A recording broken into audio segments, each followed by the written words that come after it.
Good afternoon, ladies and gentlemen.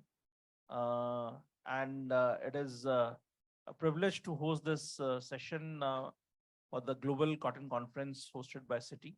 It is onerous on our part because it is just begun after a very sumptuous lunch, which all of us have enjoyed. I hope that we'll be able to keep your attention alive as we share the views from Dias with you guys. The views will not be kind of lost in the post-lunch stupor. The topic of the session is the global raw material scenario. And with me on the dais, we have three very extremely engaged professionals with the cotton supply chain in various capacities. We have two gentlemen joining us from overseas. One, Mr. Alexandre Schenkel, who is the Vice President of Abrapa. He represents one of the largest cotton producing nations among the top five. And Dr. Townsend, whose name needs no introduction. He was a long-standing president of ICAC and kind of navigating through the supply and demand of cotton value chain has been his second nature for a good part of his career. So how do we do the, excuse me, so should we invite Dr. Townsend and Mr. Schenkel first?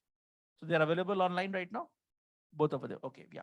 So welcome Schenkel to this session and welcome Dr. Townsend. And we will come to you as I'll just make my opening comments. This session will be conducted with two small presentations by the dignitaries, the participants participating virtually, and a small presentation by Mr. Sanjay Chawla, because he has put in some numbers to provide a context to this session, because this session cannot be complete without some measure of statistics. So most of us who are part of the cotton value chain are struggling with one very clear pattern. Excuse me, the session is on. If you can stay silent. Yeah, thanks. So all of us are struggling with one very glaring kind of a glaring and grim scenario: absence of demand. And we need to take this session with that context, that the demand is missing for almost like 5 running months. I think the May or June was the last time when we saw some sense of demand, and since then it has been downhill. And right now we are sitting in November, and as we track the numbers, either global yarn trade or global cotton trade or global textile merchandise trade, whatever we look at, the numbers are all pointing to one direction, which is basically complete absence of a healthy demand. Whatever minimal demand is there, it is nowhere comparable to what the textile industry witnessed in starting from the second half of 2020 and running well into most part of 2021. It is only that 2022, sometime February, March, April, when the demand started peaking out.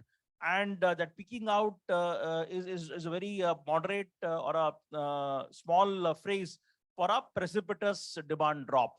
And by the time the demand drop happened, most of the cotton growing countries were already on the way to produce a decent crop. And incidentally, the crop is already into the ground by the time the demand drop started materializing from May onwards.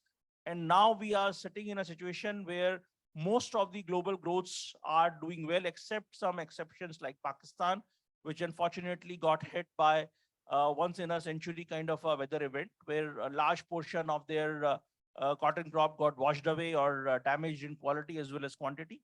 We have seen some hit to the Australian crop, where there have been the continuation of La Nina pattern, resulting into untimely rains and thereby some reduction in the potential supplies from Australia. Barring these two countries, and obviously there is the US, but the US situation was known because Texas was going through a very bad weather situation, which was basically the third continuous La Nina, which was a statistical anomaly because since the US started keeping track of their weather numbers from 1938, there was never an instance where there was third La Nina in continuation. So that was a kind of an aberration which we experienced, and it resulted into a significant hit to the US crop. It was dropped from close to 17 million bales. In one stroke, it was dropped to 14 million bales, lower than 14 million bales. And now the crop is expected to be anywhere between 13.5 to 14.2, and Peush will put some light on that. So,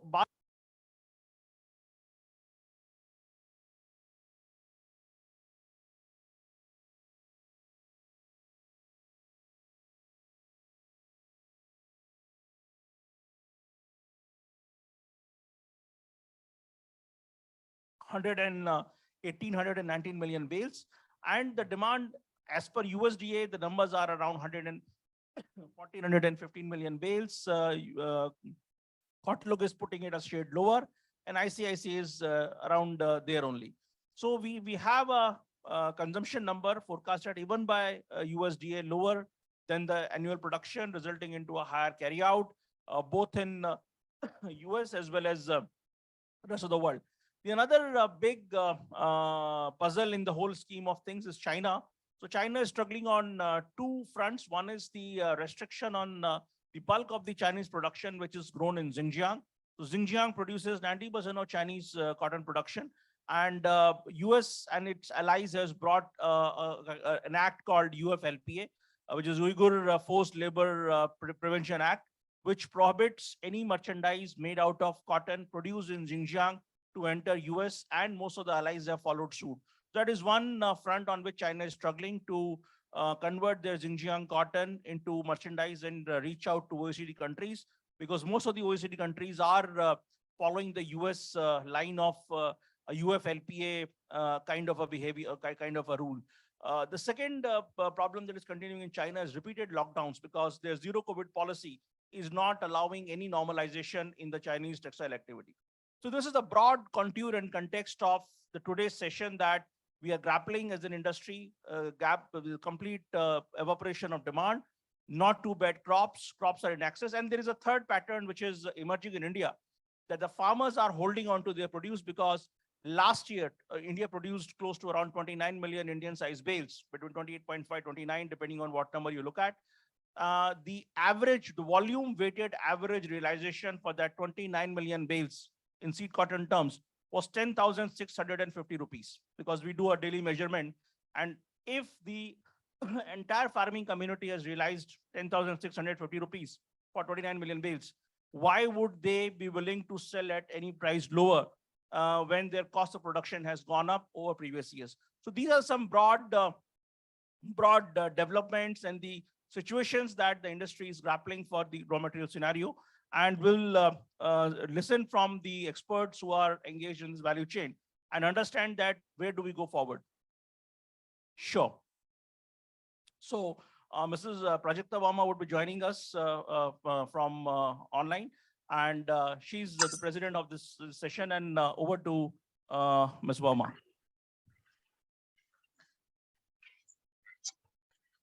Namaste, everyone who has gathered here to deliberate on the conference, the Global Cotton Conference, which is the initiative of CITI.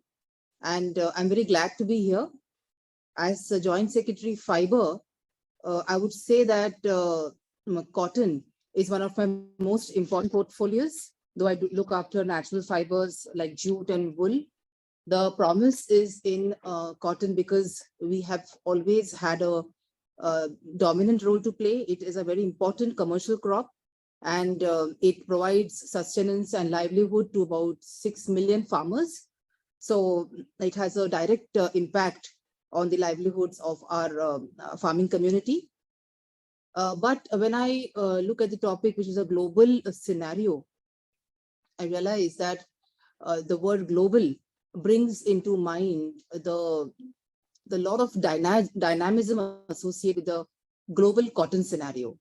And we had a taste of it just in the last cotton season, where we found that there was a drastic deficit of 40 lakh bales as compared to the estimated cotton production, which was estimated by our estimates, agricultural estimates. And we found that we really could not match up those estimates, and the deficit or the the deficit of 40 lakh bales was massive.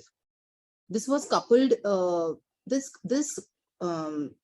crisis was also coupled by the fact that we did not have a clear data about the movement of cotton within the textile value chain. And we realized that this sort of visibility would have actually helped us to do a mid-course correction rather than waiting till the very end for us to actually know how much we have.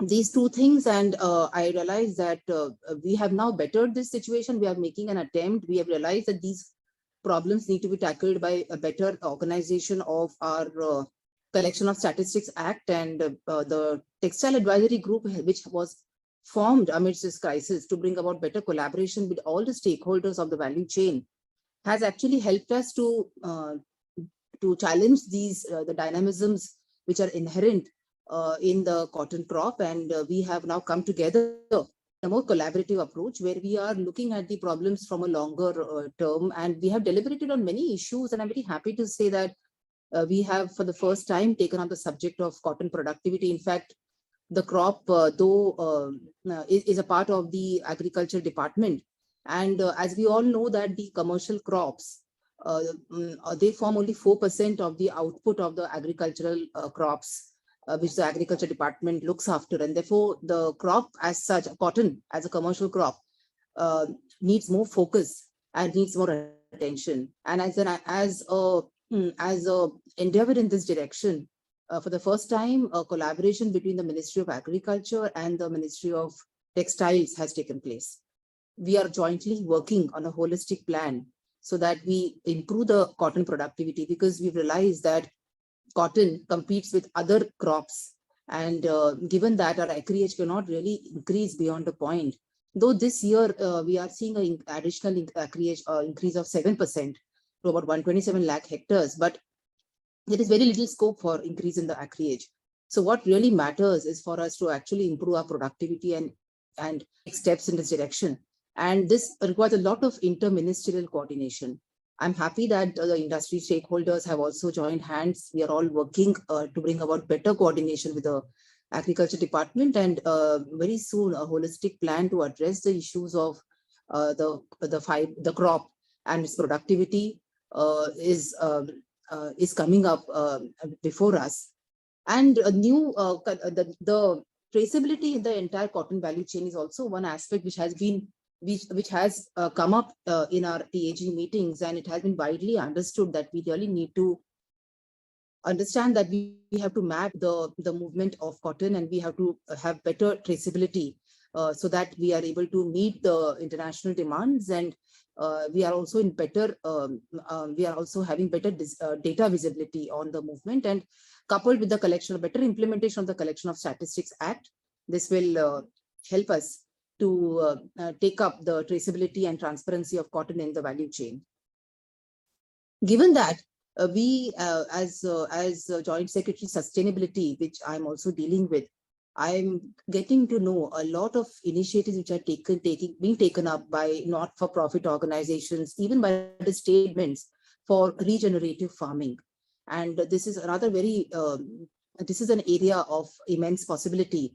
We are finding that getting into more of regenerative farming, which will lead to better cotton and clean cotton initiatives, will also help us to reduce the thrash and the contamination in the cotton, to make the fiber more sustainable in terms of lesser use of fertilizers, using more of polymulch fertigation elements. We are also trying to include that in the holistic plan.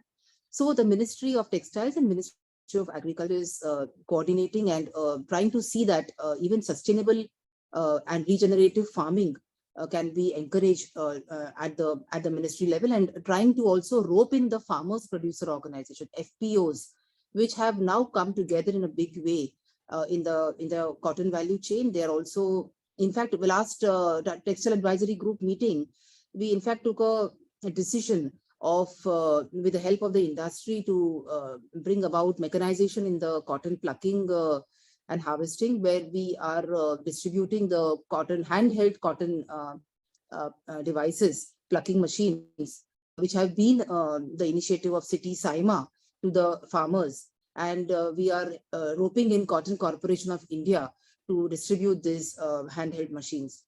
Though these efforts look very prima at the moment, as compared to 6 million farmers, 75,000 cotton plucking machines really don't match up.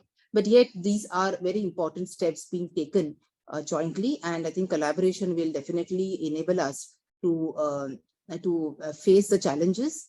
The global scenario has shown us that we have to be constantly on the alert with better data and with better partnerships. We also have a partnership with GIZ, which is a technical department of Germany, which provides us capacity building inputs to the farmers. And they have reached 2.5 lakh farmers in Maharashtra, Madhya Pradesh, Tamil Nadu, and Gujarat, where they are inculcating better and sustainable farming practices amongst the farmers, providing them digital advisory services so that they are, and also elements like pheromone traps, which will reduce the pest infestation, are some of the efforts being taken, along with market linkage with these with the better cotton and the clean cotton which is being cultivated because of this. So a better market linkage is also a part of the initiatives by GIZ.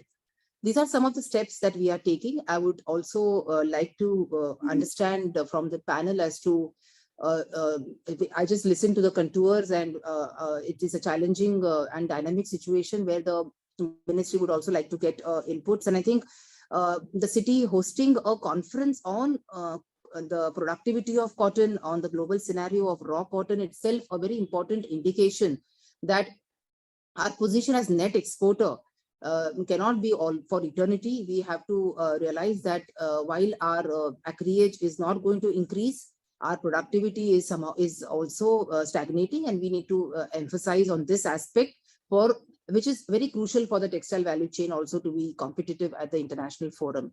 So I congratulate CITI for taking this initiative, and I think they have been inspired by the discussions which have taken place in TAG. I look forward to the inputs received from this conference so that we could take up some of these points for further action at our level. Thank you.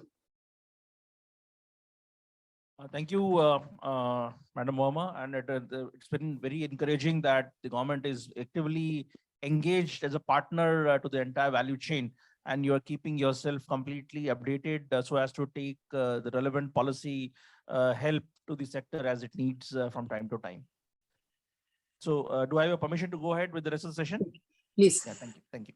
So with the context of the global raw material scenario, as I've outlined, I would like to begin with a small presentation by our friend Alexandre Schenkel, who is a farmer himself. So he knows all the situation because he himself is facing as a farmer and as well as a representative of the body which represent most of the cotton growing farmers of Brazil. So can we connect with the Mr. Schenkel's presentation?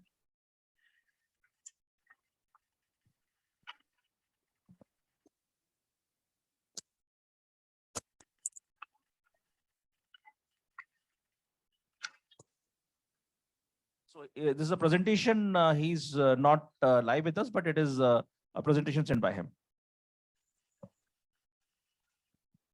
Hello, ladies and gentlemen. My name is Marcelo Duarte. I'm the Director of International Relations at Abrapa, the Brazilian Cotton Growers Association. And it's a big pleasure to be here to speaking to you today about the Brazilian cotton industry. I'm just going to share my slides now.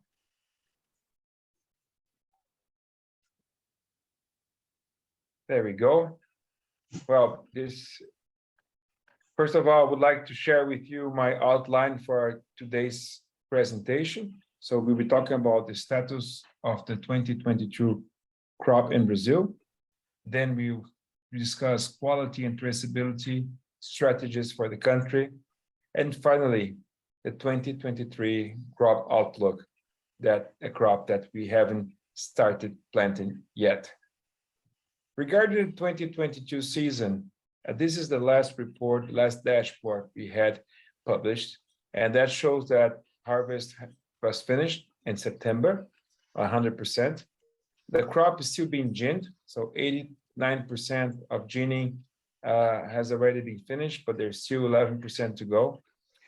87% of the crop was tested for HVI, 85% sold by farmers to the merchants, and 28% of the predicted exports for the year, for the marketing year, have already been shipped, and 25%, about a quarter of the total domestic use predicted for the marketing year has already been spent in the country.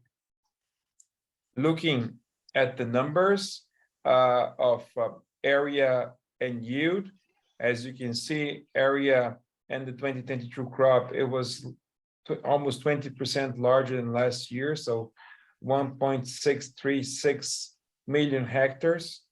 But unfortunately, yield was very low, so it was the lowest yield since 2016, 1.5 tons per hectare, so 11% reduction as compared to last year, and that brought the production down to 2.49 million tons. It's still 6% larger than last year, but at least 400,000 tons lower than what we expected to have for this season. And that was mainly caused by drought. So we, as Brazil, as most parts of the world, had issues with weather this year. And in our case, was drought around March, April, and May, and that caused this reduction. An important aspect about production in Brazil is that we are very focused on sustainability, that these are percentage numbers of cotton that's certified by Better Cotton and ABR, the Brazilian Responsible Cotton Protocol. So we're talking about 86% this season. It's 2.2 percentile basis above than last year, and we continue growing. And that represents more than 40%, exactly 42% of world's total BCI production. When it comes to quality and traceability, Brazil has 11 different labs around the country. That's classing labs. And all these labs are overseen by one central lab in Brasilia. That's the one that takes care of the standards, audits, and real-time audits, and make sure that all the 11 labs are operating in an even and standardized manner.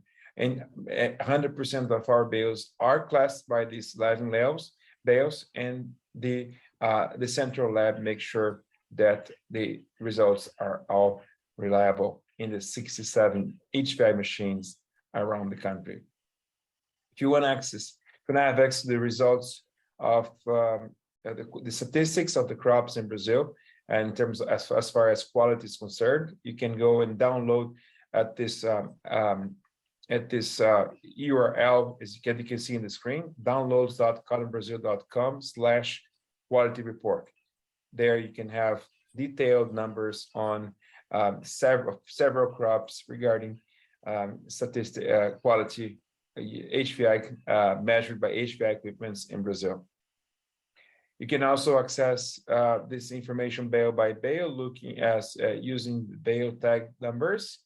Going to our website cottonbrazil.com/traceability and inputting the 20-digit barcode number, or using a QR code just like the one you can see on the screen. And there you can use your mobile and check. You can do this with this bale, for example, that's a real bale, and check the quality specs, and not only the quality, but also the full traceability information from this bale. Regarding the 2023 crop, we're going to share with you some numbers, but before, I want to explain a little bit about our production systems. In Brazil, we have two main production systems. They're both rain-fed. 60% of the country, we grow cotton in double cropping systems, and a double cropping system with soybeans. So we plant soybeans around October, harvest December, January, and at this period, that's when cotton is planted, mainly in January, following soybeans. Sometimes, most of the times, actually the same day that soybeans is harvested, the machines come and plant cotton. And 40% of the in 40% of the country have a single crop system that doesn't involve soybeans in the same year. In December, that's when it starts. And for both systems, harvest starts around June, July, and goes until September. And these are the numbers that we expect for this coming season. So we expect planted area to increase slightly, only 1%. That's because margins are much tighter with these input prices that we are seeing right now. So the input costs have risen almost 30% for Brazil. So margins are tighter. But on the other hand, we expect good weather. That's what we predict. And that's what the forecasting is saying. So that's going to bring production to our average of 1.77 tons per hectare.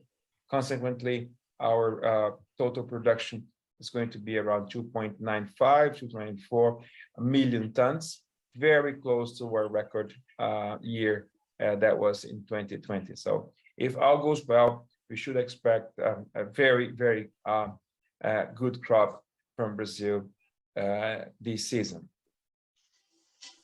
Regarding export, of course, this export season, we are exporting the 2022 crop. The 22-23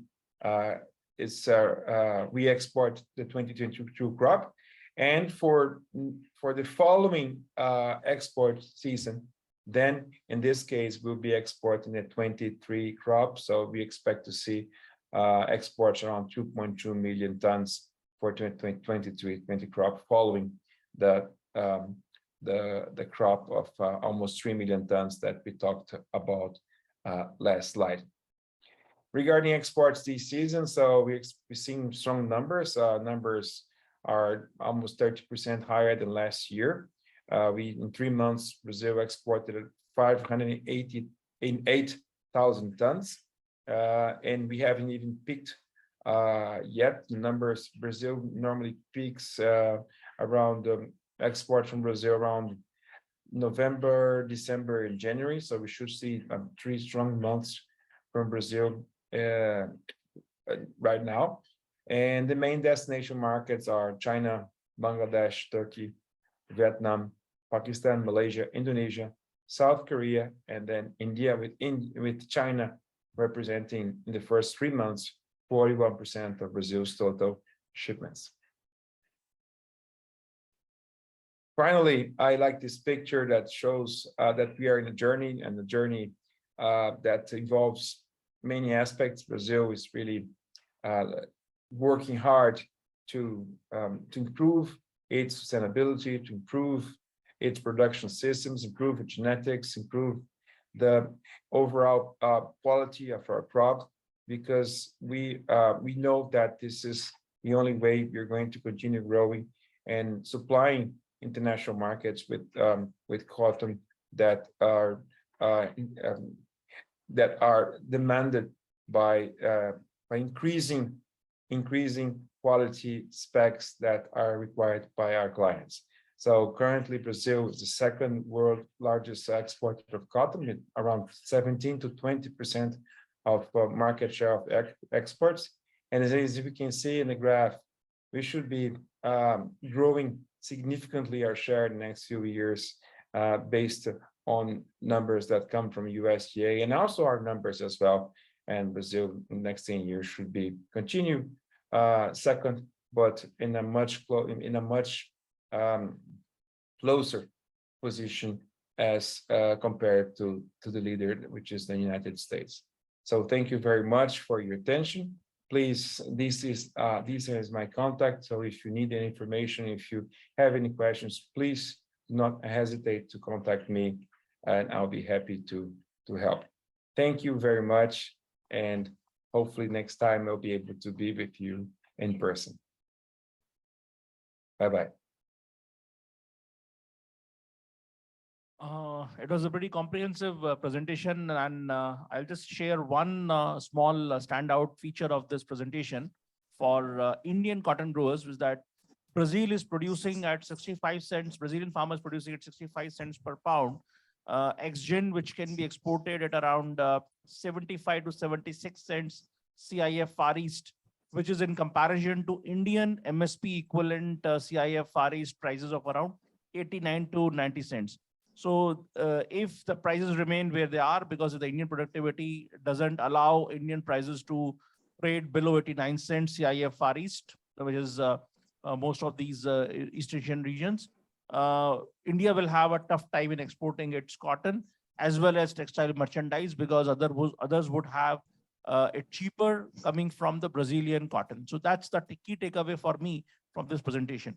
So now we move to the next participant of the panel, Dr. Terry Townsend, and he will share his views about how does he see the global raw material scenario for 22-23 marketing year. Can we connect to Dr. Townsend? Thank you, Unupom. I am glad to be here. I hope you're hearing me, and I'm trying to share my screen. So if the IT people could allow me to do that, I would like to put that up there. So can you confirm whether you're seeing my PowerPoint presentation? Yeah, we can see your presentation. If you can just help us in enlarging it, the screen, that's right. A bit, yeah, I think now it's good. Yeah, we can read the slides. Okay. Carry on, Doctor. I can enter full screen here. That might help a little bit. So, good afternoon to all of you in India from the Western Hemisphere. I've noticed there have been a couple of us from the Western Hemisphere here since 10 this morning, your time. I've found the sessions so far to be very interesting. I'm also glad to be following Marcelo, because the example that Brazil provides is an excellent example for many cotton producing countries. I always, whenever I speak, I like to remind people that 2009 was the International Year of Natural Fibers, declared by the UN General Assembly. And while that's been over a decade ago now, the characteristics of natural fibers, including cotton, that were extolled during that International Year are still valid, and we can all be very proud of the role that cotton plays in the world economy. I'm going to talk about three things, and Mr. Kausik, you've done an excellent job of reviewing the world cotton statistics, and Marcelo did a excellent job of bringing us up to date on Brazil specifically and the outlook for exports. So I'm not going to focus on numbers, but I am going to focus on identity programs, the macroeconomic environment, and how that's will have implications for India. And I also think that it's good once in a while to look far ahead at black swan events that could in fact happen. To begin with identity programs, and I want to, based on the discussion that occurred in the first session and that we've heard, want to differentiate. These are not brands; these are identity programs. The difference, a brand is like Supima is a brand, and I'm not sure, but it seems that this new word that we're learning, those of us outside of India are learning, Kasturi. It seems that that's a brand. These identity programs are a different concept. These ensure traceability so as to document sustainability.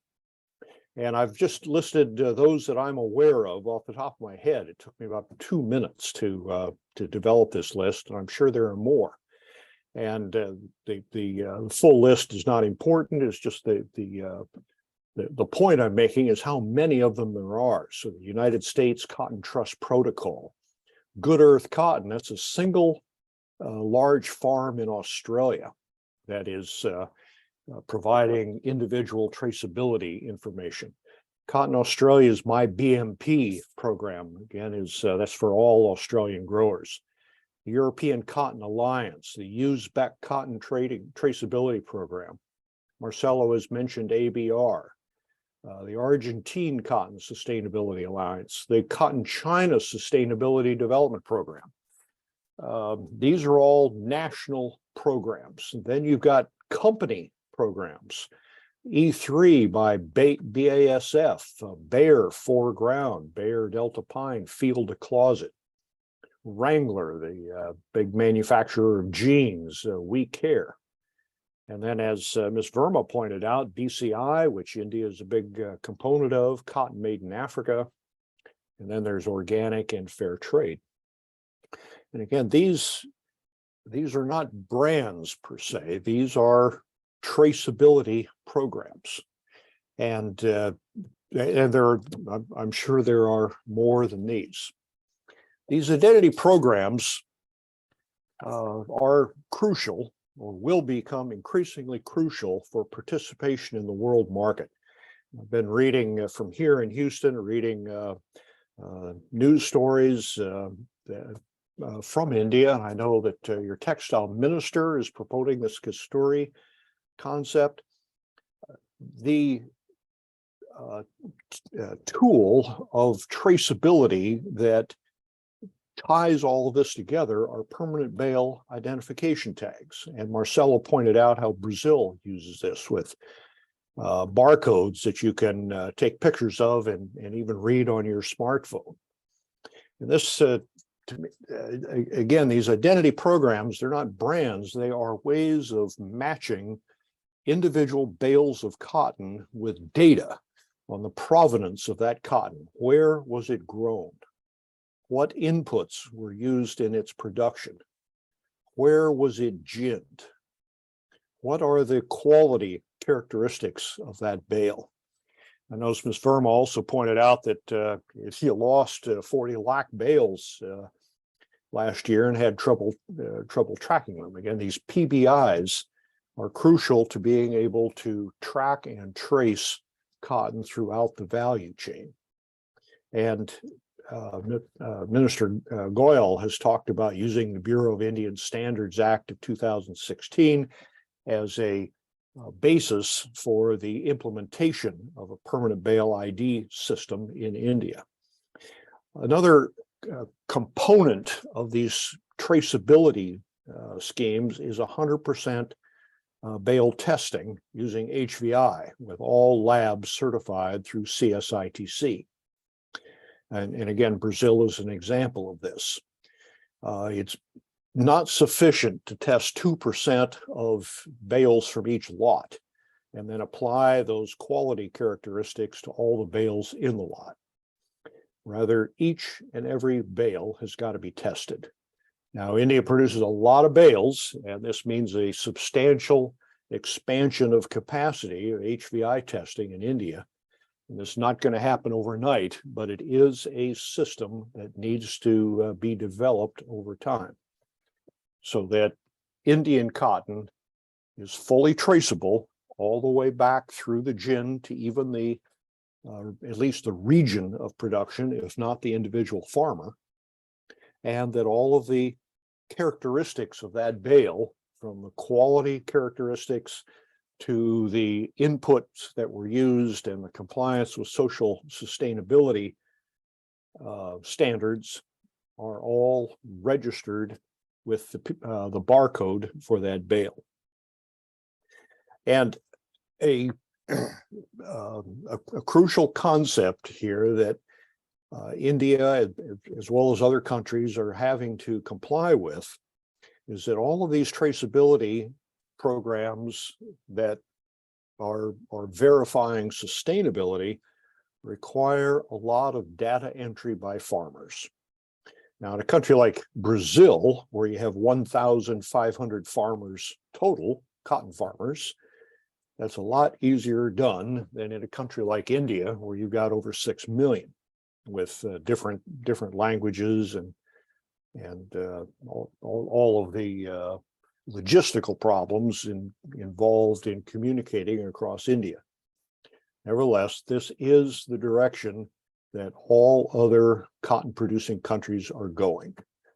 And permanent bale IDs with 100% HVI testing and data from individual farmers or groups of farmers on how that cotton was produced. And these characteristics will identify the cotton supply going forward. Another comment or subject I want to talk about is the macroeconomic environment and how this is going to play out, I think, in the next couple of years. Mr. Kausik has already talked about the world numbers. These are numbers from ICAC. And the point is that in this particular season, ICAC is estimating ending stocks of nearly 11 months of use. In other words, ending stocks as of July 31st, the Northern Hemisphere season, stocks will equal about nearly 11 months worth of world mill use. That's an extraordinarily high level of ending stocks. And this is coming at a time when interest rates are rising, which increases the cost of carry. And we are also, as Unupom pointed out, demand is weak, and we're probably entering a recession. You or several speakers have been commenting on the issue of productivity. I just want to put this in context. The red and orange line here, this is the cotton yield in India, the national yield starting in 1990 and coming up through the estimate here for 21-22. My point is, and this is the yield in the rest of the world, not counting India and sub-Saharan Africa.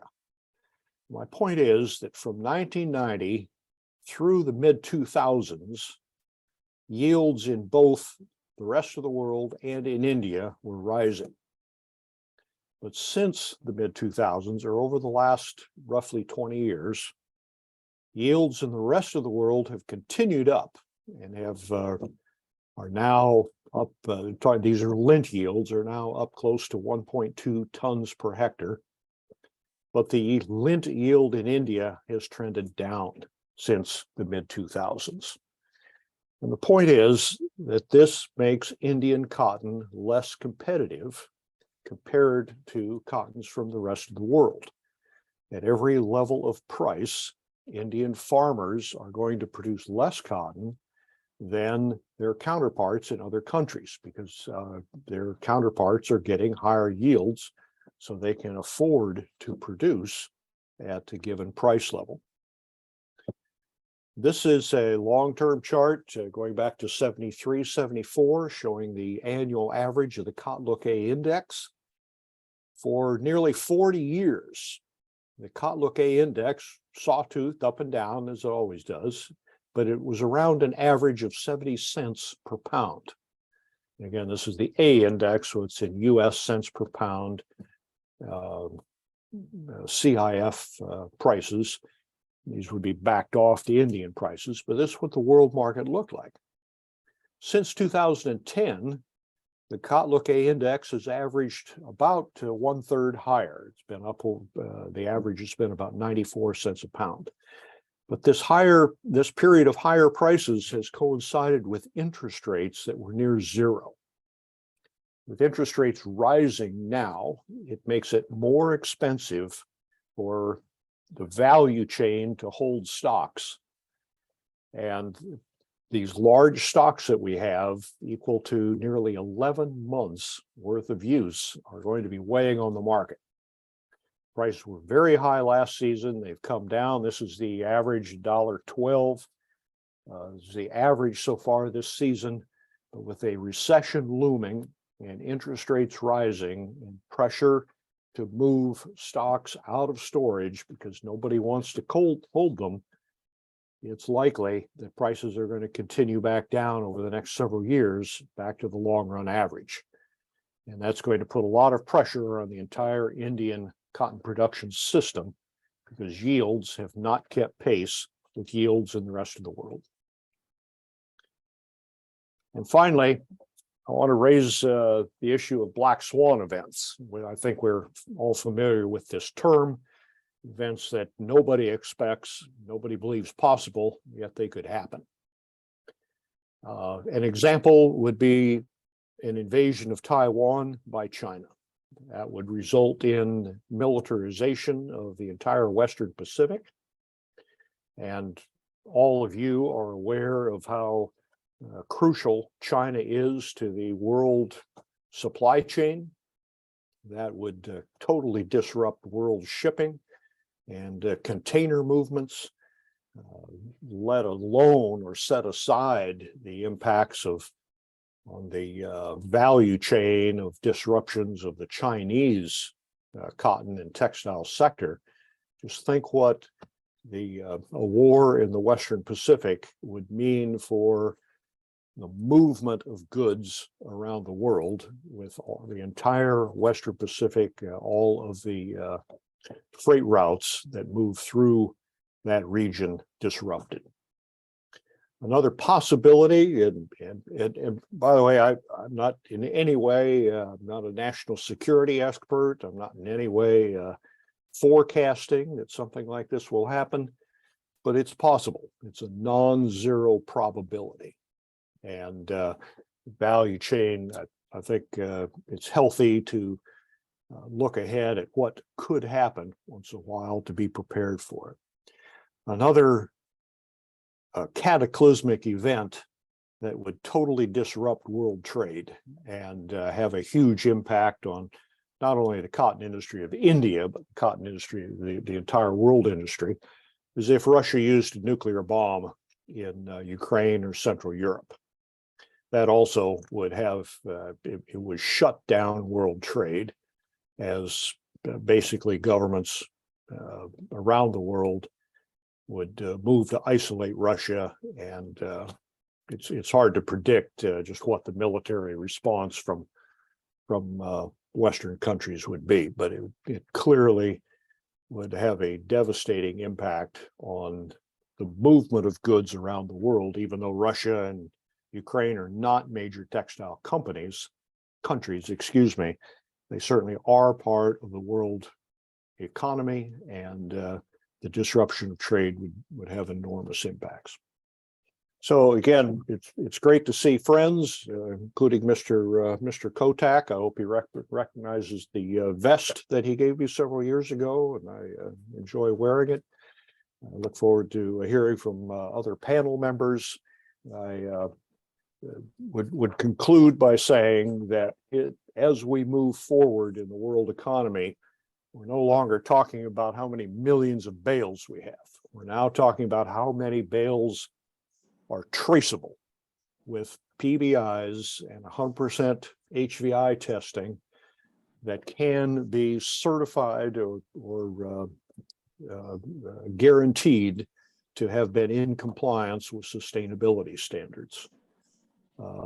We're entering a period of higher interest rates, which is going to result in lower prices, and that will have impacts on everybody. And we need to at least consider what might happen in worst case scenarios once in a while. So thank you, Anand. I'll close there, and I look forward to questions. Thank you very much, Terry. It has been pretty informative.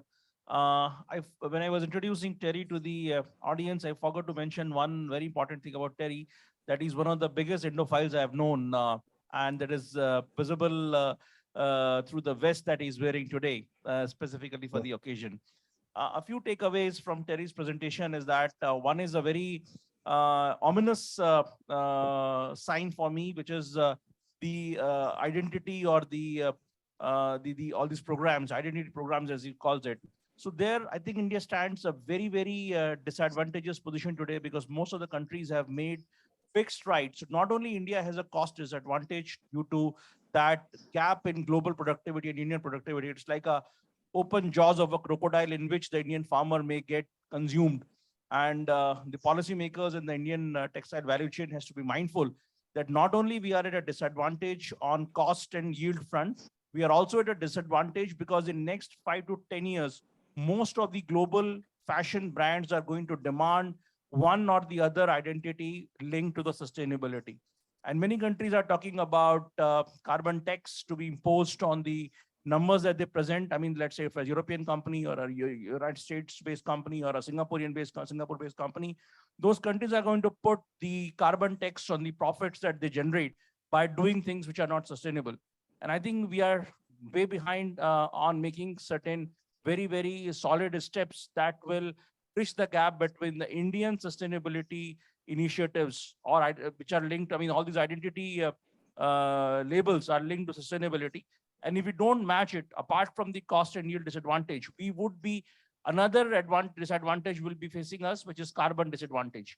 And whether with all these three disadvantages, whether we will remain a viable cotton nation, I think time will tell. So that's one key takeaway. Second key takeaway is the economic, the linkage of cotton production with the global economic situation. Because all of us know that the income elasticity of cotton demand is in around 0.7, 0.8, and price elasticity is very poor at 0.2, 0.3. So unless the global economy improves, the cotton demand is unlikely to improve because it is linked to the overall income levels.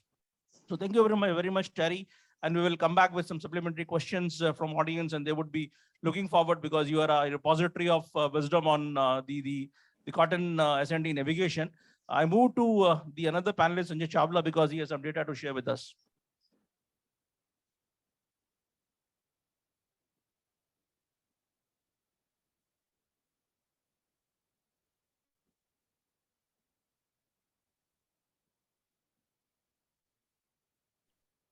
Good afternoon, dignitaries on the dais and off the dais and friends.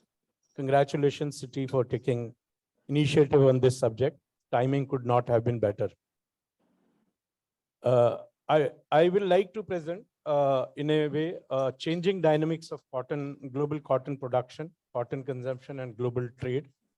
As I understand, most of the practitioners on the dais and off the dais, whereas I come from a media background, global media, Fashionating Word and DFU publications in India. I'll try to present statistical, I'll try to avoid the repetition, but pardon me if something gets repeated because worthy dignitaries, worthy speakers have already mentioned a lot about this. Yeah.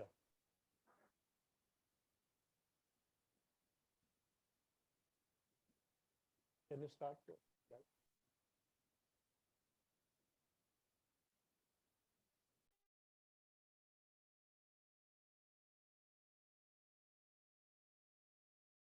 Sanjay Chawla.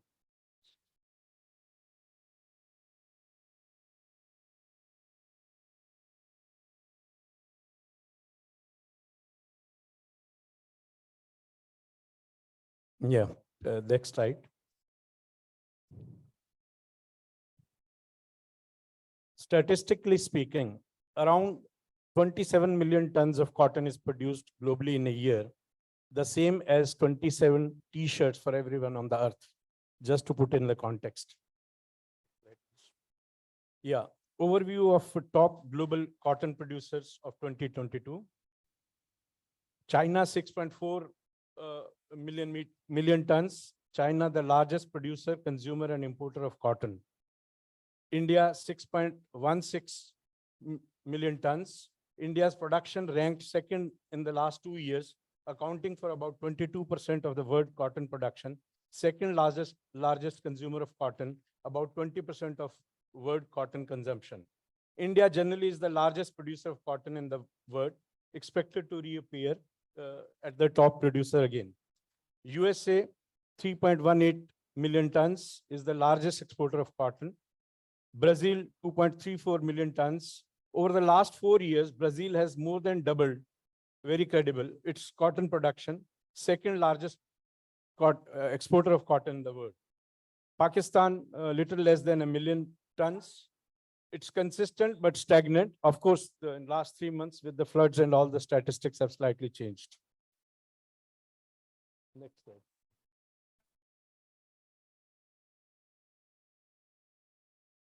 Yeah, as per the OECD 5 Agricultural Outlook 2021 to 2030, the Organization for Economic Cooperation Development, OECD, and the Food and Agriculture Organization, FAO, of United Nations.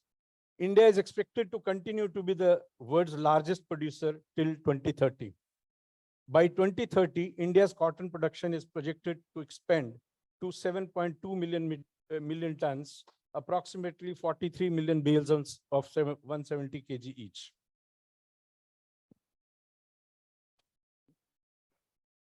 As per the OECD FAO Agriculture Outlook 21-2030, which is quite broad outlook, cotton production, global share, India will have 25% share, China 22% share, USA 15% share, and Brazil 10%. In that order, will continue to dominate the global cotton production, which is expected to reach 28.4 million tons. Cotton consumption, while 5 Asian countries, China, India, Pakistan, Bangladesh, and Vietnam will account for 75% of total mill consumption, that is 28.3 million tons during this period. Global trade, world cotton export is expected to expand by a quarter to surpass 11 million tons mark by the end of this decade, by which time Sub-Saharan Africa, with a share of 15%, is set to occupy the 3rd position after USA and Brazil, edging India down to the 4th position. Bangladesh, whereas Bangladesh, Vietnam, China, Turkey, and Indonesia will continue to be the major importers of the fiber. Next slide. As per ICAC estimates which were released earlier, so there is no point to read this. Move to the next this thing, because next slide. Yeah. We had really a strong volatility in world cotton. So ICAC had to release update on the report. When cotton consumption overtakes and exceeds cotton production by about 2.65 million tons, decrease in crop size of some top cotton producing countries such as India, Argentina, and South Africa. And another factor, lower stock to use ratio, which causes increase in the prices and all. Yeah, USDA released the October 22 outlook, taking cognizance of all the developments. I'll just read the summary of this because I have got a lot of statistics. Some statistics have already been mentioned. Secondly, I don't think Mr. Unupom Kausik will like me to go into statistics. I believe when you are in buoyant mood, we want to discuss statistics, the number 1, number 2, or when we win World Cup, we discuss that in 4th over, this happened, and 6th over, this happened. The time is not so buoyant, so let's not get synced into severe or intense statistics. I'll just go through the trends. Cotton cultivation area has increased to 32.9 million hectares. Global cotton production to increase in 2023, which will be now projected at 25.713 million tons, which is 2% higher than earlier projection. So cotton production is going to increase. The next trend is world cotton consumption projected to decrease in 22-23. The latest projection is 25.560 million metric tons. So that is what we have to take cognizance of, that we are going to have more production and less consumption. Global cotton trade and stocks increase in 22-23. So here also we have an increase of 1.6%. And ending stocks, which is also very important parameter in terms of pricing and other dynamics. World ending stocks are forecast at 87.9 million bales, 3% above a year ago. Take it to the 24th slide, second last slide.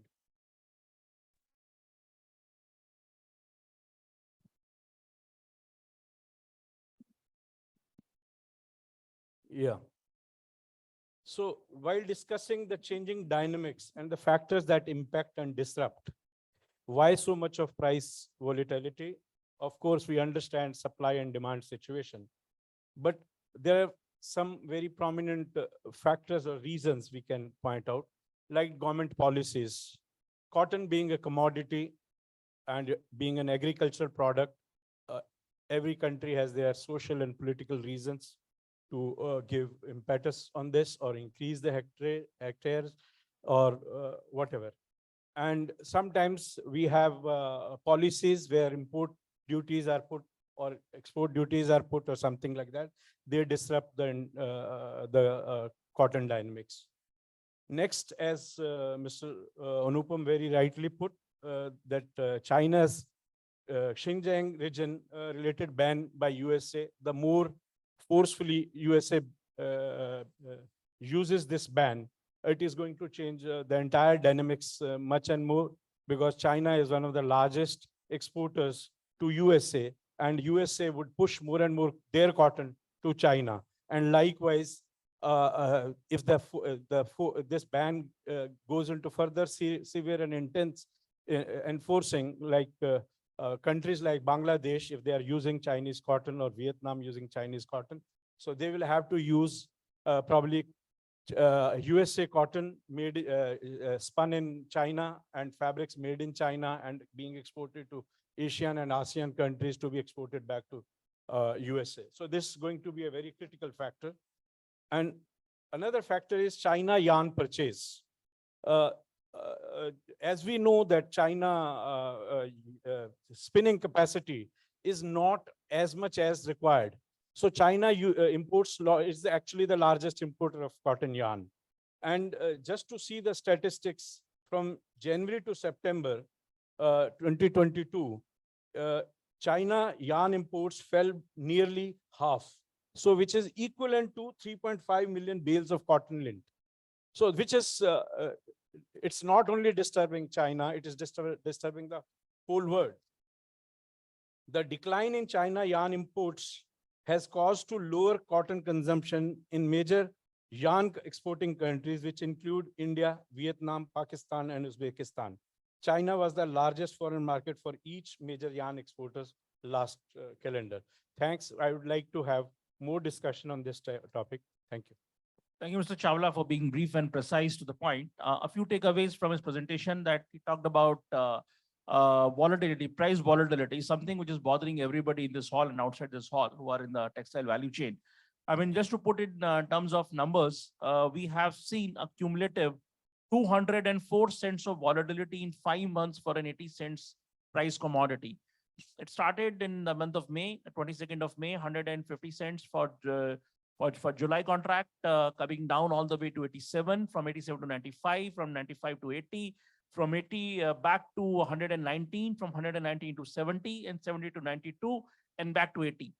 And this all has happened in like close to around 22 weeks. Now, a commodity, which is essentially industrial raw material, and all these factors are leading to this kind of volatility where an 80-85 cents commodity experiences 250% for 6 months, which is close to annualized, if you do it, 500% volatility. So I don't know how many businesses will survive which experience a 500% volatility on their base raw material. So I think it's time to ponder the business models and the way we handle the cotton value chain, because it's extremely damaging to the financial health and the mental health of the people who are in the value chain. With this, I will move to the next participant and will have his views. And now all the presentations are over. So I'll go to Vinay bhai first, because he's here with us virtually, and he's a person who tracks cotton in the Indian cotton scenario as well as a global cotton scenario as his association with Kotak. And he's the person responsible for bringing out the Cotton Association of India S&D numbers. So Vinay bhai, I would like I will ask many questions, but I'll take one by one. So first question to you is that what is your view that what was the Indian crop exactly in 2021-22 crop year? And what is your sense that what the crop is going to be in 22-23? And cumulatively, whatever is the carryover last year and this year's surplus, where would this cotton find home considering the current grim scenario of demand? Thank you, Unupom ji, and thank you for giving me the opportunity.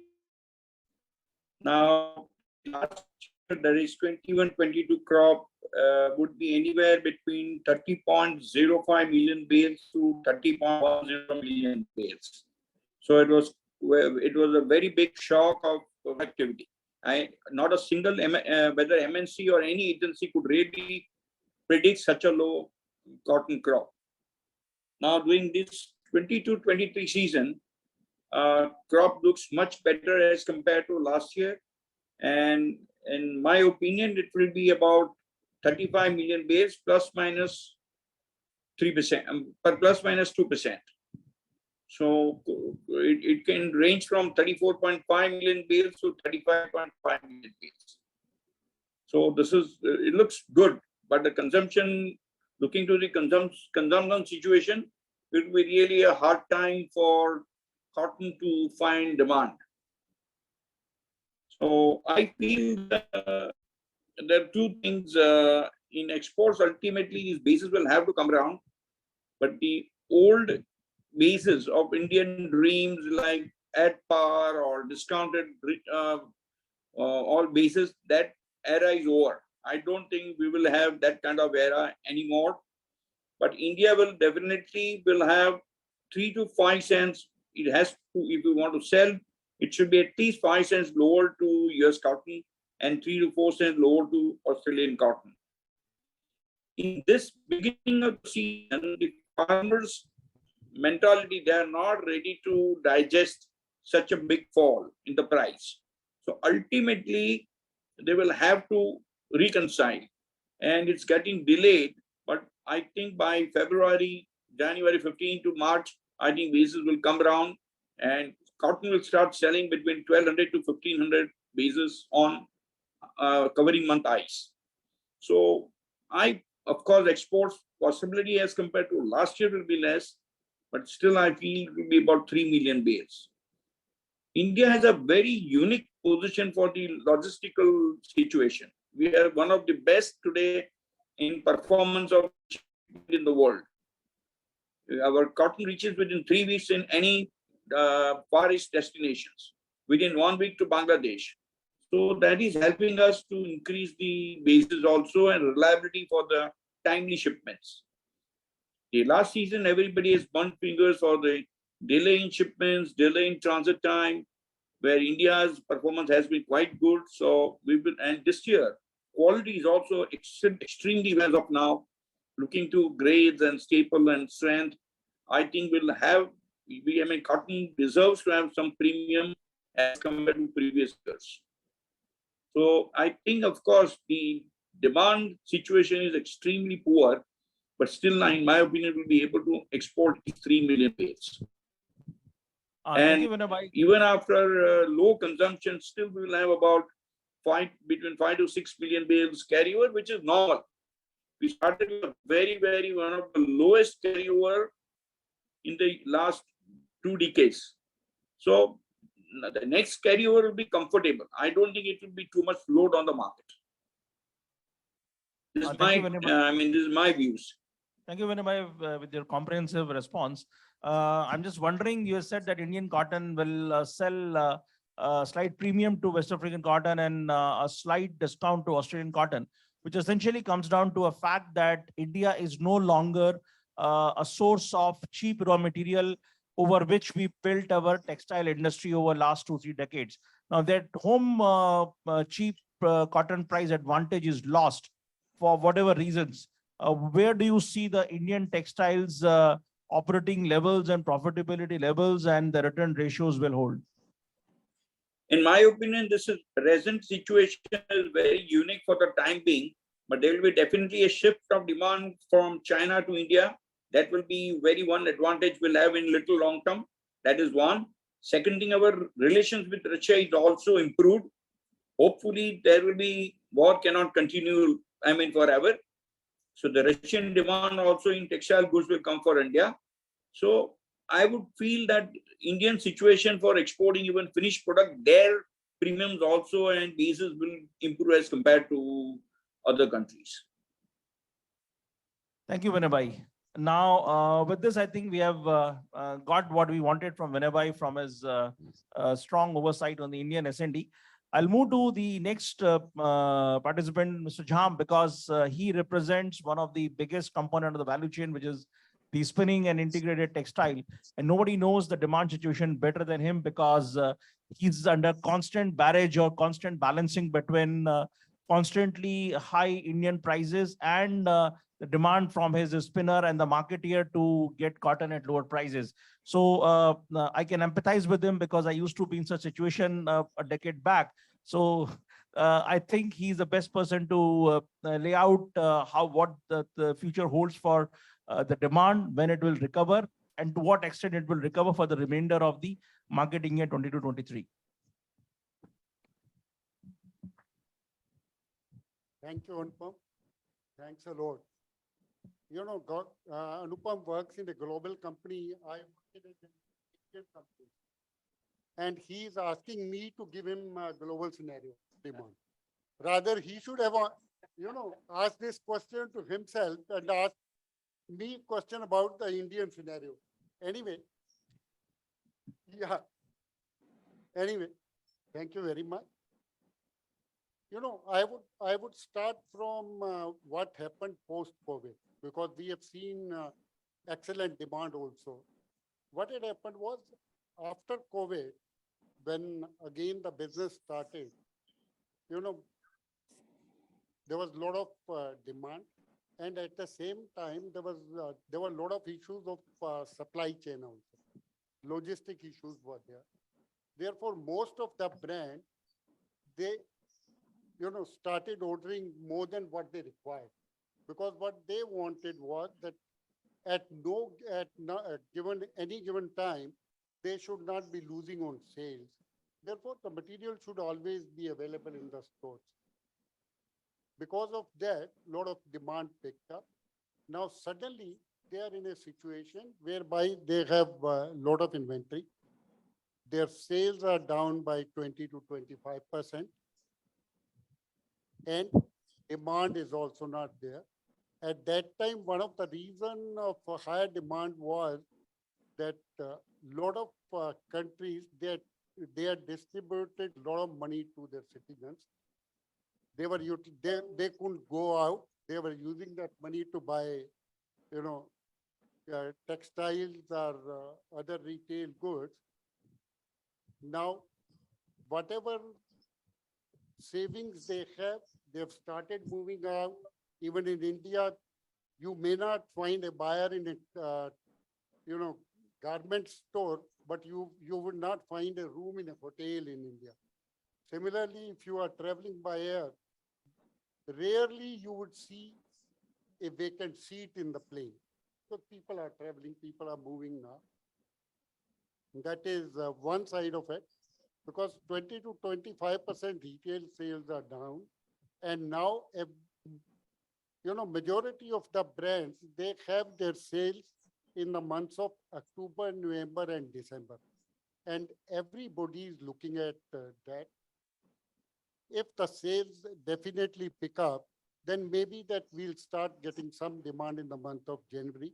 At least inquiries would start. But what first we feel is that maybe that from second quarter of 2023, things can improve.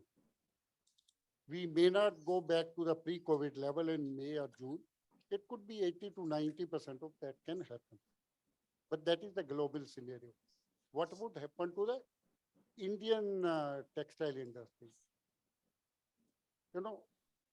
Indian cotton was always on the basis points, it was always higher by 5 to 10 cents on ice.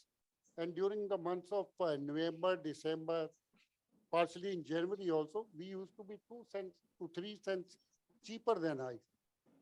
Whereas presently we are 23 basis over ice. Now the point is, if somebody in the case of Vietnam, the Australian cotton which they are getting is almost 6 cents lower than the Schenkel 6 cotton available in India. One, you can't compare the quality of two cottons. You can't compare recoveries of two cottons. And since that is contamination free, therefore it sells, the yarn also sells at a premium.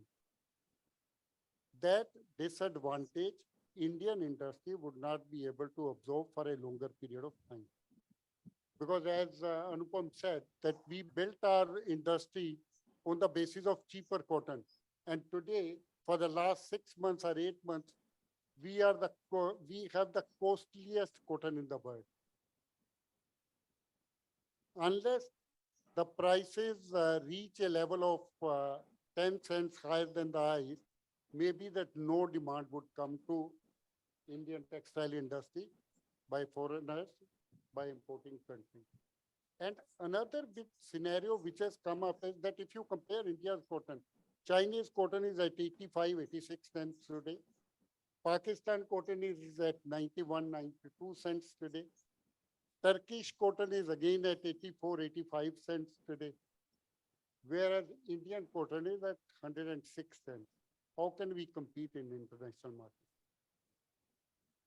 And one scenario which has emerged is that China, as he was also saying, was a net importing country, and China is becoming an exporting country. Till April, May, Turkey was importing country. They have also started exporting cotton because they don't have demand there. They have huge inventory of yarn. Unless the prices of Indian cotton come down, maybe the demand there would not pick up. I don't think that we would be able to achieve the level which we used to have till April 2022. Second part, which I couldn't ask Vinay Bhai was that yes, whatever numbers he is saying that it's 345 or 350 lakhs, our estimate is also that Indian production would be 345 to 350 lakh of maize. But till today, whatever the arrivals which are there, those are almost 60% as compared to last year. Last year also we were saying that, you know, farmer is holding inventory, farmer is holding inventory. Suddenly in the month of April, we realized that farmer doesn't have cotton and India doesn't have cotton because we exported a lot of cotton. Today, we may not end up at the end, after 4 months, saying that the cotton also is not available. Although we have got our surveys done last week also, still we are hopeful that the crop would be 345 days. Thank you, Jhamb Sahab. You are an industry senior and pretty comprehensively you responded to all things. So a few things that I take as an insight from what Jhamb Sahab has shared is number one is that our competitive advantage has been lost. But my sense is that it is not all lost if we still put our act together. And that is coming from Sanjay's presentation, is that the China is becoming a net exporter, but only to a certain point of time. Because if we look at the Chinese per capita GDP, it has reached close to $12,000 per person per capita. And no textile nation has ever remained a textile nation once it crosses $5,000 to $6,000 per capita. The textile nations are the ones which are between $1,500 to $3,000 per capita, where India, Bangladesh, and some of the similar countries like Mexico and others are there. So if China vacates its position because of its changing demographics, because of the per capita income, which doesn't make their demographics available for labor-intensive garmenting industry, I think India stands to gain, provided whatever it does, it should bridge the gap between its cost of production for cotton, or rather the cotton cost as compared to the other competing cotton growing regions. Else, that China plus one dream may not get realized. And we have got huge investment in textile, which was built on because the Indian farmer has got an option today. I mean, even if you look at the other countries like Brazil or US, where the switch between cotton, I mean, the fiber and food, the soybean is a competing crop. If it is the ratio between soybean to cotton is around 13.5, 14, the cotton is able to maintain its share. About 13.5, it starts losing acreage to soybean. And now the soybean to cotton ratio is 19. So there is no way cotton will be able to hold on the acreage in the regions, in the countries where cotton and soybean both are alternate crops available to farmer. So we need to be mindful that how would we help our Indian cotton farmer to retain its cotton acreage to serve 40 million installed in spindles and so much of loomage and so much of the sewing machines, Zuki machines. If we do not address that issue, I think the portrait for textile industry is very grim. And I think it's time to act was yesterday. Today is a bit late.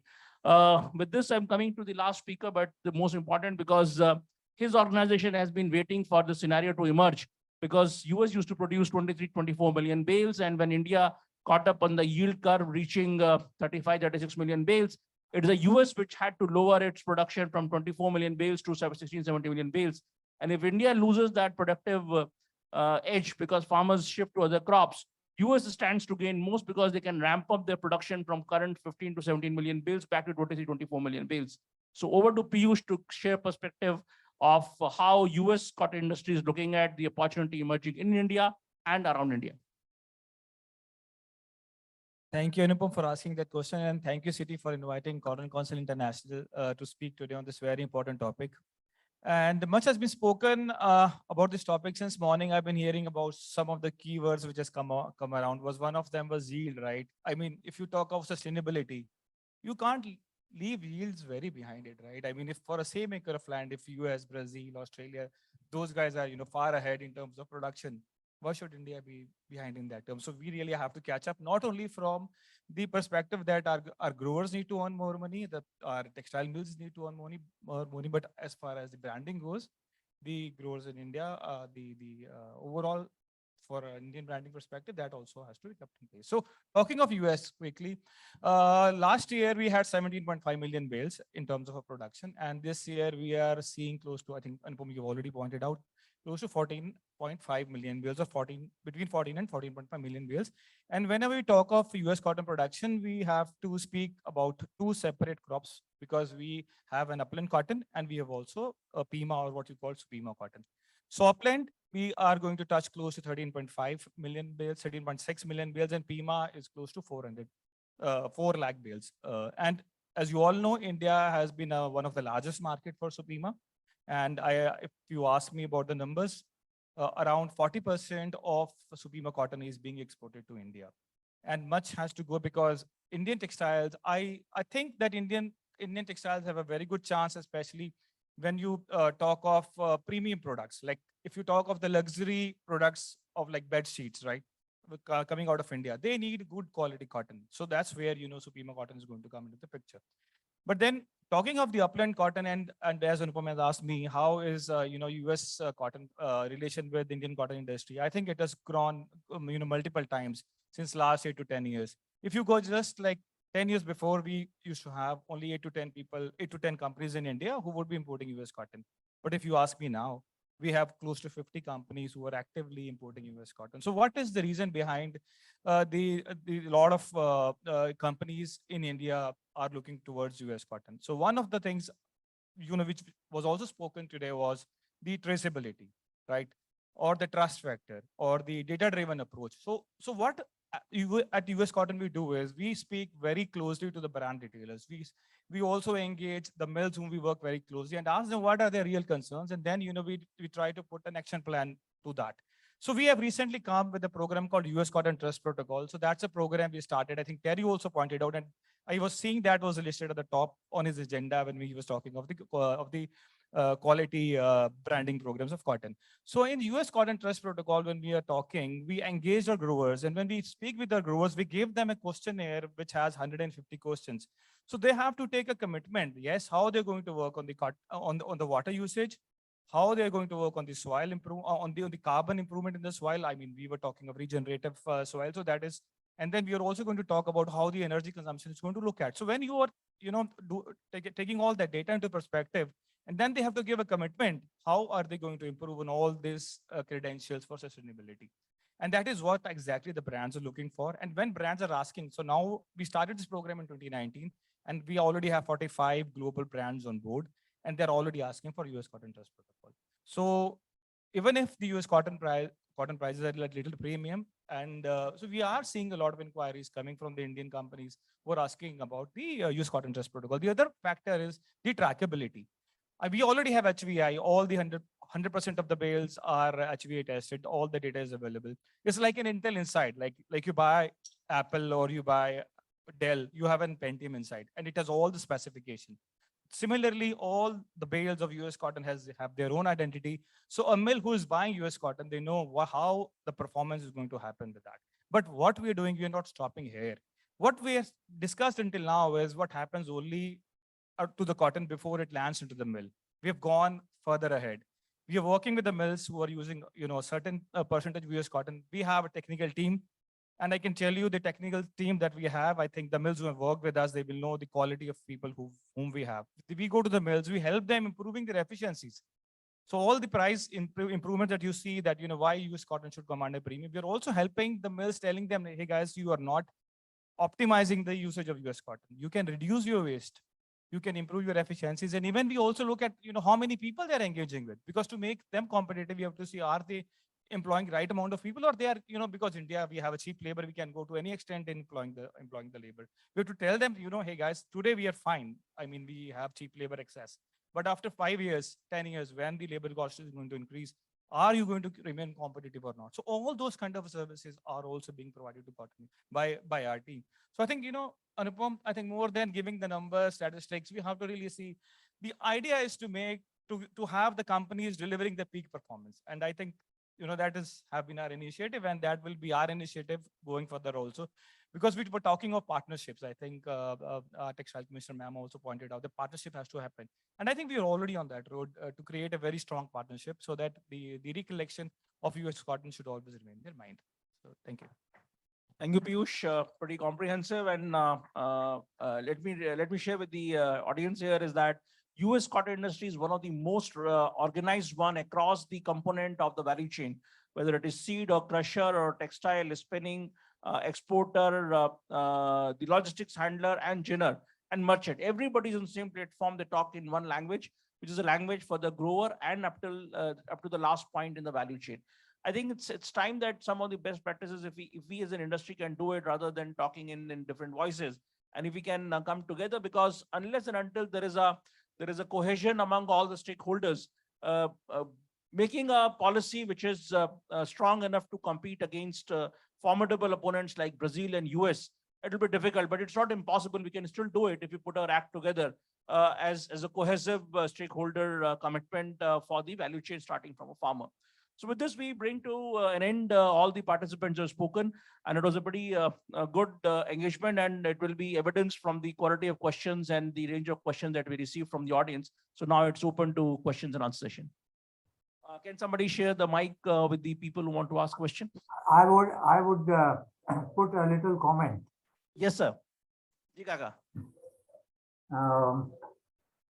Anupam, your analysis empirically was very useful.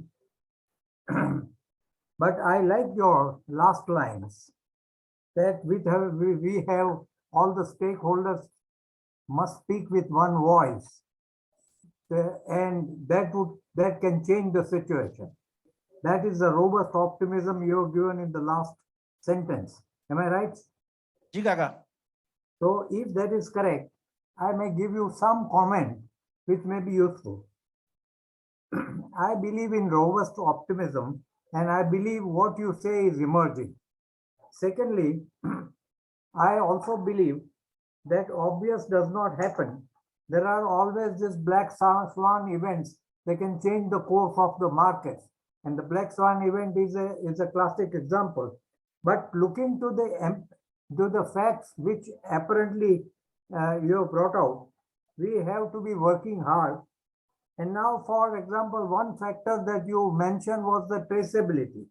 Now, as far as India is concerned, the traceability point has been resolved by Textiles already adopting serious measures, and the measures have been afoot for traceability to be put in place.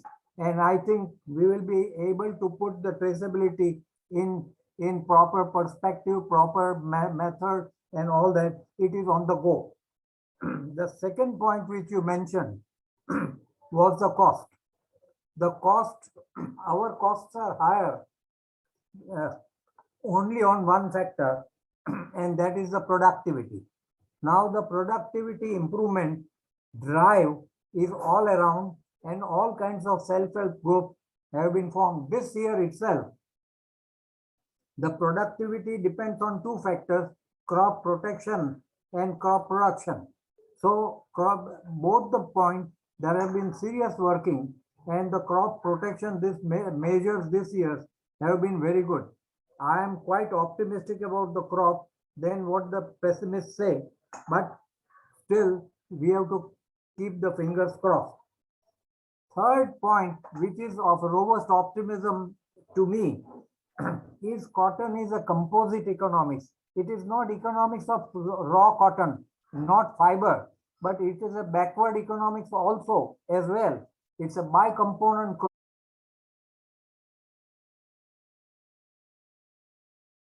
Many multiple uses, which I have also elaborated. If you see the number of new uses which are coming up, even in Cotton Council International and Cotton Incorporated, the amount of cotton usage they are able to generate is something remarkable.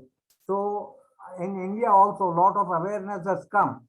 I would suggest everybody to visit Sarkot to see there are 50 new innovated items of the products lying for commercial expedition, all from cotton. The fourth point, our government has encouragement and they are now alive to the situation, and there I expect their encouragement would be very much the kind of the PLI scheme and the other schemes which they are thinking and which is in the embryo. I think it will also help. Of course, it's a question of future, but the question is, I do not feel that we have lost the ground. Then the cotton blends, which have become recently, many mills have diversified into cotton blends, creating a product-based wide. Where India, the demand suffers. There was a discussion on demand, and I would say that one of the point on which India suffers on demand factor is, if you see, compare the HS code. HS code has 8,000 items. Now HS code, if you see how many items India is producing. So if we recognize this, and I think at Textiles and all other councils, this has been highlighted, that we must have a product diversification. So this is one of the, point which is redeeming point. And so product base is also likely to increase. Second thing, the kind of stress on ELS production has been given, and the kind of working that has been done by CITI CDRA on ELS production would be also a future optimistic point of view. And further, we have also to take into account currency factors, that what currency factors will take place, what kind of problems other countries will take.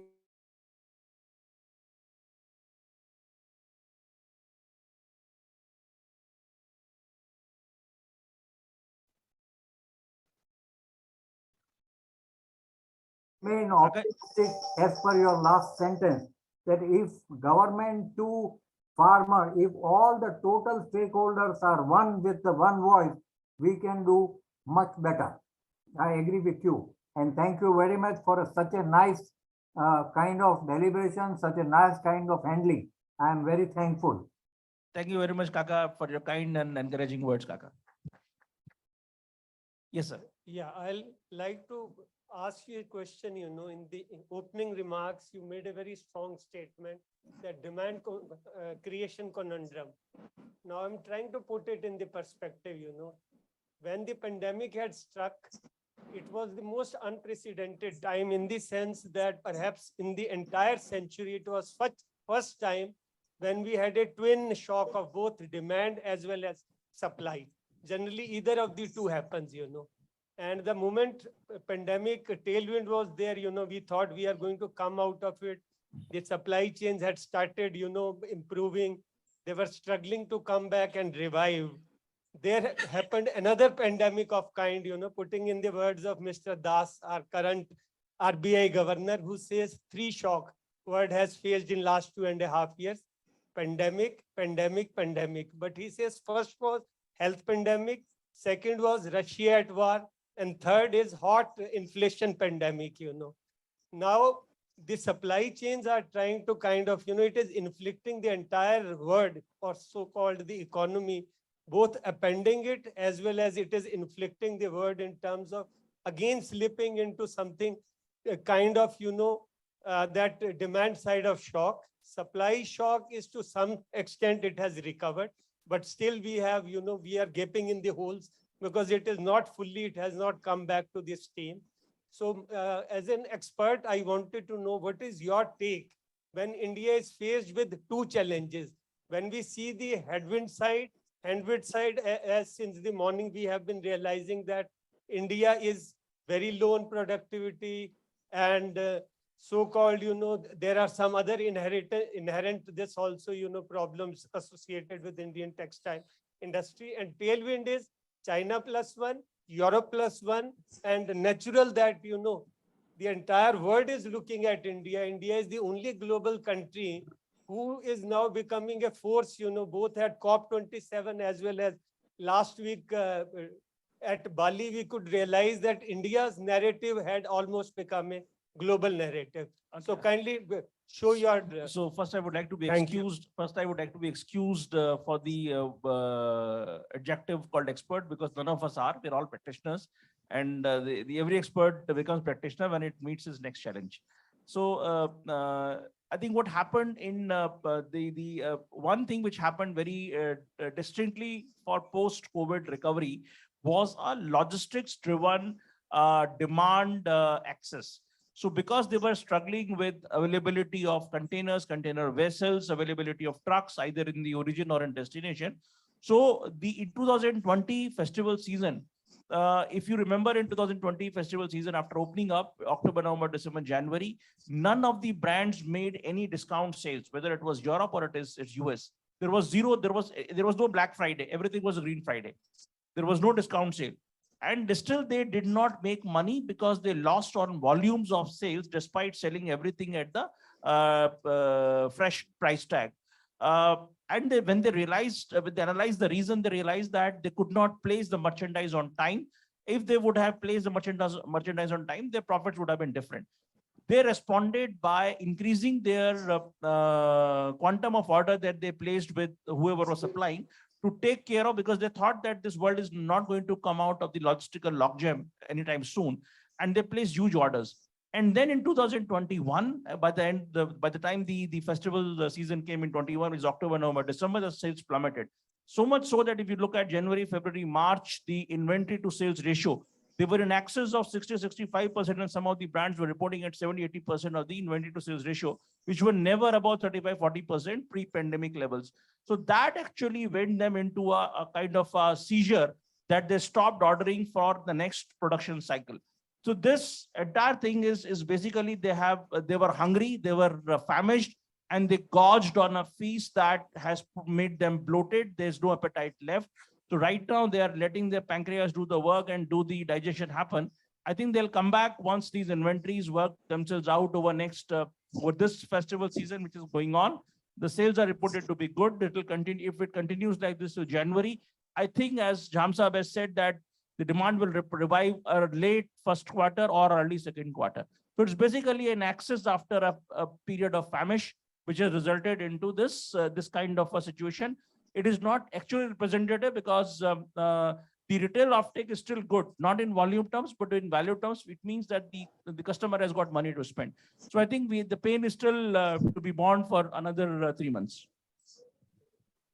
Sir, while as a country, as individual spinners, technocrats, every spinner worth his salt is having HVI machines. All cotton procurement centers are having HVI machines. So why should that data not be realized by US or EU? That's question number one. And then international trade is a matter of reciprocity. Do we have that kind of traceability when we import something from US or Europe? And number three, we are more focused, of course, it's a cotton conference, but the focus of textile industry is on selling value-added, exporting value-added products. So why should they be concerned how we procure it? What kind of metrics we lay in on our bale opener? What kind of spinning we do? They should be more concerned about what output they get in terms of yarn or fabric or knits or garments. Thank you. The question is pretty complex, and I'll try to answer it as simplistically as I know of, because the answers could be much bigger. See that everybody, if you read last 4 or 5 years, most of the global brands have already proclaimed that they would be putting X percentage of their merchandise in, as Terry has put it, identity labels linked to some sort of sustainability initiative. So all these things they are putting in place where in next 4, 5, 6 years, when they've said that let's say 25% of merchandise by 2025 will be sustainable, or 70% of merchandise would be sustainable by 2030. And everybody has got a net zero commitment. Whether they make it happen or not, time will tell. But at least they're putting in building blocks to attain those percentages by the timelines they've set for themselves to fulfill their net zero commitments of their respective countries and their companies, because they are globally listed companies. And as you would know, that today the buzzword is ESG investments. Today, every investment manager is asking that what is your carbon footprint, what is your water footprint, what is your sustainable footprint before I invest in your company? Would I not be subjected to carbon tax 5 years down the line? So all these things are necessitating the merchandiser or the brand to put these things in place. So these are the initial building blocks. And eventually everything will be screened through that lens, that whether it is traceable and sustainable, vouching for the entire value chain to be carbon positive and not negative. One thing. I think I'll also add one more point. I'm sorry for that. See, if you just go point beyond, I mean, all of us are serving the brands sitting in US or Europe. But if you just think, whom are they serving? They're serving their customers, right? If you start thinking from that consumer perspective, like consumers in US and buying from any of the top shop brands, and if somehow they find out that the product that is landing to their house is having child labor, where do they go from there?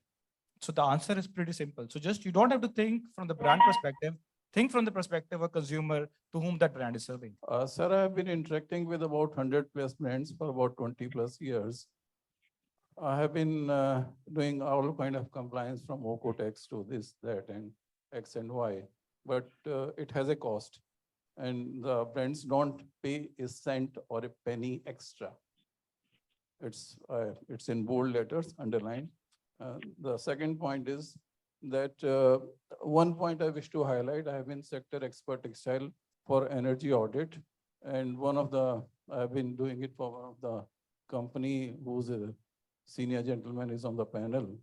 So India as a country is also focusing on industries which are energy intensive, and we are doing good work there. So that should also be highlighted. This may not be the forum, but since we are talking about carbon footprint and carbon tax, that is a relevant point to be highlighted. Thank you. Thank you, sir. Is there any last question? Because we are coming to the close of the session, and there's another presentation pending, and we are reaching the end of the. Okay, Manish. So these two questions we'll take, and then we close the session.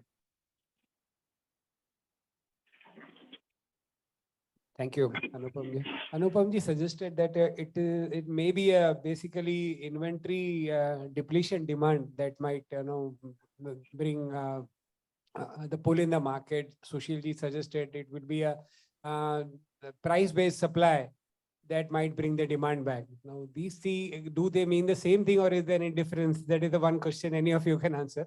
And second is, Sushil, considering the fall in capacity utilization of the spinning industry, how much loss of consumption do you see in the second half of 2022? As per the numbers of USDA or Kotlu or even ICAC, they say the consumption would be around 24 million tons or 25.5 million tons. But looking to the capacity utilization during the last 4 months, and maybe in December the things would not improve, what we feel is that the consumption would not be more than 22 million tons. And ending stock, as Dr. Terry said, is going to be of 10.6 months. We feel that the ending stock would be equal to the total consumption of 1 year. So you hear it from the expert who knows it best in India because they are the most exposed to these things. Your last question from the gentleman. Okay. My question is that India cotton prices are higher than international and probably other origins currently over last 6-7 months. And one of the reason could be farming holding cotton, right? So but farmer holding cotton is not a new phenomena, maybe an earlier year also. So what could be the reason this for India cotton prices costlier than other origins? So it's very simple. Last year, the farmer realized 10,650, which is close to 96,000 rupees ex-June equivalent at the last year average prices of cotton seed. So somebody who has realized, I mean, put yourself, let's say you are the only farmer in India producing 12.7 million. And if you sold at 10,600 and you spend 15% more in producing this year crop, would you sell it anything less than that? Yeah, totally agree, sir. But then other thing is that we all know that probably that those kind of high level price will not be there. So later on, it's one stage will come, then probably farmer will bring that cotton which are currently holding with volume. Then there could be a scenario that So price would suppress. That is what we call every hypothesis is tested by the market, and market is the final decider. Right now, one participant is able to hold because the inventory is very less, and the mills have to keep fulfilling the order they have taken. But if it continues for longer, maybe the milling sector will give up and say we don't want to run at loss and let farmer do whatever it wants with the cotton. If that situation comes, here's what you're saying will happen. But only time will tell and market will decide. So market is the best decider for these kind of things. We cannot decide these things in these kind of forums. Can I add a little bit? What has happened is that during the last 1.5 months, probably Indian production, Indian spindle utilization has gone up from 45% to 60 to 65%. Okay, the arrival is, yes, it's a little more than what is the consumption in the country. But when you increase 15% of the spindle age, you are not going to buy 1 day's consumption. You need at least 15 days consumption equivalent to that, equivalent to those spindles which you are going to use. Therefore, that multiplier effect has also increased the demand in the market. The only thing is when we reach an optimum level at that time, when the arrival is more than that, maybe the price correction happens. Thank you. So thank you very much for a very patient audience, and this brings us to the close of the session. And I hope you enjoyed and got some answers to your queries. Thank you. Thank you. May I request the speakers in this panel to be on the seat? We are calling one more speaker. On that, we'll close. And in a way, it's very linked. In fact, we have been talking of pricing now. So it's a very, very limited area in which Mr. TVK Chaitanya, who is heading the Agri department and looking into the cotton futures, will be talking about, from the MCX, will be talking about the cotton hedging program. Yeah, sure. I can understand. Thank you.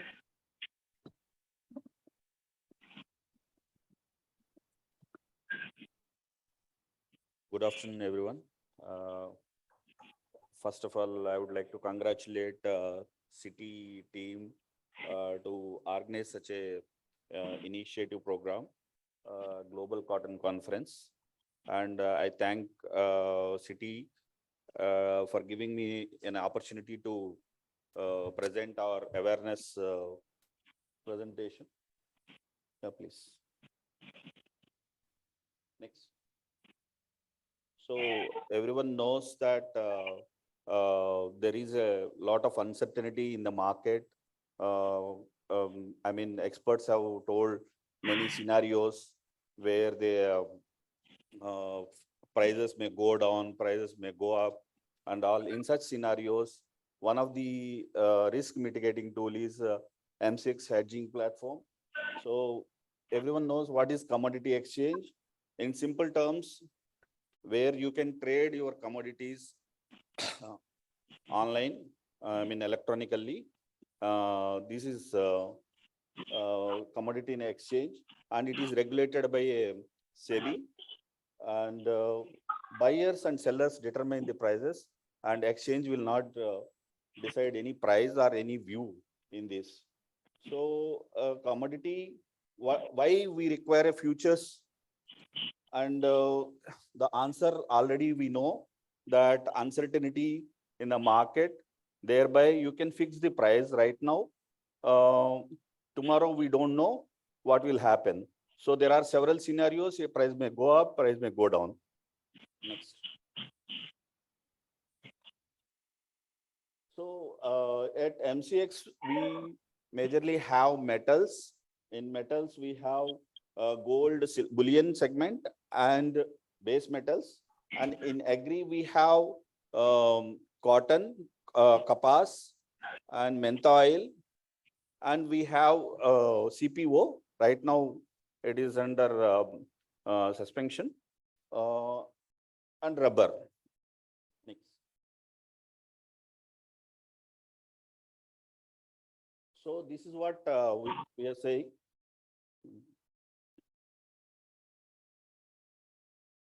The prices may go ups and downs, and today at when you see today we are sitting in November, we can decide the prices in the December month. So the prices may go up or down.